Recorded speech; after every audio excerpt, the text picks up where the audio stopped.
дуруд бинандаи азиз, эҳтиёҷ ба муҳоҷирони корӣ дар Русия афзуда истодааст ва ҳатто як қатор маҳдудиятҳоро барои онҳо бекор карда истоданд. Саҳми шаҳрвандони хориҷӣ дар иқтисоди ин кишвар то чӣ ҳад аст? камшавии онҳо кадом паёмадҳоро ба бор овард ва акнун чӣ чораҳо андешида мешаванд? Ҳамаашро ба тафсил мефаҳмонам.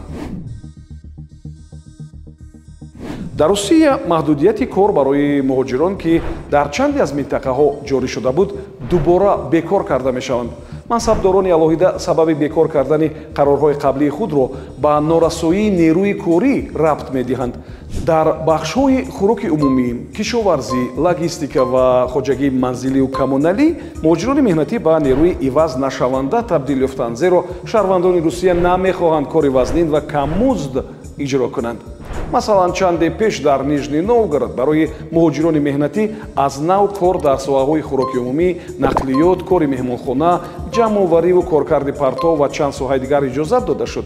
ин тасмим дар пайи шикояти соҳибкорон аз норасоии қувваи корӣ гирифта шудааст. чанде пеш бошад, ҳукумати шаҳри Санкт-Петербурги Русия қарори манъи кори муҳоҷиронро дар соҳаи таксӣ ва боррасонӣ бо нигоҳ доштани баъзе маҳдудиятҳо бекор кард. ҳамин тавр муҳоҷироне ки ҳамчун боррасон кор мекунанд, бояд ҳангоми дар пайроҳаҳо бо самокат ё дучарха ҳаракат кардан суръаташонро аз 10 км/соат зиёд накунанд, аз ҳаракат дар кӯчаҳои муайяншуда худдорӣ кунанд, бо нақлиёташон таҷҳизоти махсус барои танзими суръат ва муайян кардани макони худ насб кунанд ва ҳангоми кор аз либос ва ҷузвдон ва нақлиёт бо ишораи рақами махсуси боррасон истифода баранд. дар самти таксиронӣ бошад, мақомот тасмим гирифтанд ба ҷои манъи таксиронӣ ба муҳоҷирон кирокашҳои ғайриқонуниро ба тартиб дароранд. ҳоло дар Санкт-Петербург аз 65 000 таксӣ 34 000 он ғайриқонунӣ кор мекардааст. агар ин маҳдудиятҳо бекор намегардид, тибқи пешгӯии коршиносон, нархи ин хизматрасонӣ аз 15 то 20% дар Санкт-Петербург боло мерафт ва боррасонӣ душвор мешуд. аҷиб аз ин аст, ки маҳдудиятҳои ҷоришуда танҳо барои шаҳрвандони хориҷӣ пешбинӣ шуда ба кормандони маҳаллӣ дахл надоранд, ки навъе аз муҳоҷирситезӣ аст. аммо мутахассисон ба ин назаранд, ки ниёз ба қувваи корӣ рӯз ба рӯз меафзояд ва мебояд сари бекор кардани маҳдудиятҳои дигар низ андешид. ба гуфтаи Сергей Симко, таҳлилгари бахши логистикии Data Insight, бо кам шудани суръати ҳаракати боррасонҳо барои таъмини ҳаҷми пештараи кор мебояд бештар корманд ҷалб кард. агар ҳаҷми кор кам шавад, маоши боррасон низ камтар мешавад.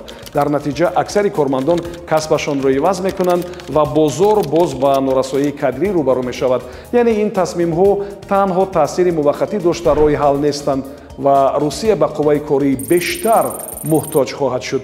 дар бахши кишоварзӣ низ вазъият чунин аст. дар қисмати марказии Русия, аз ҷумла аз вилояти Тамбов то вилояти Москав, бинобар нарасидани қувваи корӣ чандин тонна мева, бутамева ва сабзавот ҷамъоварӣ намешавад. боғу гармхонаҳо ба коргарони мавсимӣ ниёз доранд. касе нест, ки ҳосилро ҷамъоварӣ кунад. ҳатто хоҷагиҳои тобеи раисати умури президенти Русия низ ба норасоии қувваи корӣ рӯбарӯ шуда коргарони рӯзбай меҷӯянд.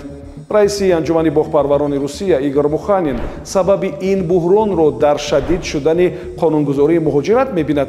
аз соли 2024 муҳоҷиронро зарур аст, ки сарфи назар аз самти фаъолият барои гирифтани иҷозаи кор аз забони русӣ ва таърих имтиҳон супоранд. барои муҳоҷироне ки себ мечинанд, донистани забони русӣ чӣ лозим аст? роҳбари коргарон ё бригадир бифаҳмад кофӣ аст, изҳор доштааст Муханин. барои коргарони мавсимӣ, ки барои 1-2 моҳ меоянд, ин талабот монеа шуда барои деҳқонон ба як мушкили хеле ҷиддӣ табдил ёфтааст. дар яке аз калонтарин минтақаҳои аграрии Русия, вилояти Краснодар, манъи ҷалби муҳоҷирон аллакай ба варшикастагии хоҷагиҳо оварда расонидааст. ниҳол хонаву боғ ва заминҳои кишоварзӣ ҳама ба заҳмати дастӣ ниёз доранд. шинонидани ниҳолу парвариши боғҳои нав мутаваққиф шуд. мо намедонем, ки ҳосилро кӣ ҷамъоварӣ мекунад. корҳо вазнин буда мардуми маҳаллӣ хоҳиш надоранд, таъкид кардааст Николай Щербаков, директори генералии иттиҳоди боғпарварони Кубань. кӯшишҳо барои ҷалби донишҷӯён то ҳол самара надоданд. роҳи ҳалли асосӣ баргардонидани муҳоҷирон аст, гуфтанд мутахассисон. ҳамчунин давоми чанд моҳи охир манъи кори муҳоҷирон дар бахшҳои гуногун дар вилояти Ленинград бекору дар Краснодар дар самти сохтмон мавқуф гузошта шуданд. барои Титов намояндаи махсуси президенти Русия оид ба ҳифзи ҳуқуқҳои соҳибкорон чанде пеш изҳор намуд, ки талаботи Русия ба муҳоҷирон дар воқеъ баланд буда, камбуди қувваи корӣ ба нуқтаи буҳронӣ расидааст. Ба гуфтаи ӯ ин мушкилро наметавон танҳо аз ҳисоби баланд бардоштани ҳосилнокии меҳнат ҳаллу фасл кард. вазъиятро коҳиши вуруди муҳоҷирон боз ҳам душвортар месозад, зеро дар пасманзари поинравии қурби рубл ва шадид шудани шароити вуруд ҳиссаи онҳо дар қувваи корӣ то 4% кам шудааст. дар муқоиса бо солҳои 2013-2014 ин қариб 2 баробар камтар аст. он замон муҳоҷирон то 8% аз захираҳои кориро ташкил медоданд. таҳлилҳо ва эътирофи коршиносон ва ҳамчунин бекор кардани қарорҳои қаблан қабул шуда аз ҷониби мансабдорони Русия собит мекунад, ки маҳдудиятҳо барои муҳоҷирон дар аксар ҳолат ба хотири бозӣ бо афкори умум ҷорӣ гардида, паёмадҳои манфии он ба иқтисоди Русия дуруст ҳисоб нашудааст ва ин аст, ки ҳамакнун ин маҳдудиятҳо зина ба зина бекор мешаванд. ба саҳифаҳои мо обуна шавед то аз далелҳои воқеӣ огоҳ ва аз дасткориву дурӯғ пароканиҳо эмин бошед. бароятон барору баракатро орзу дорам. хайр, то суҳбати дигар.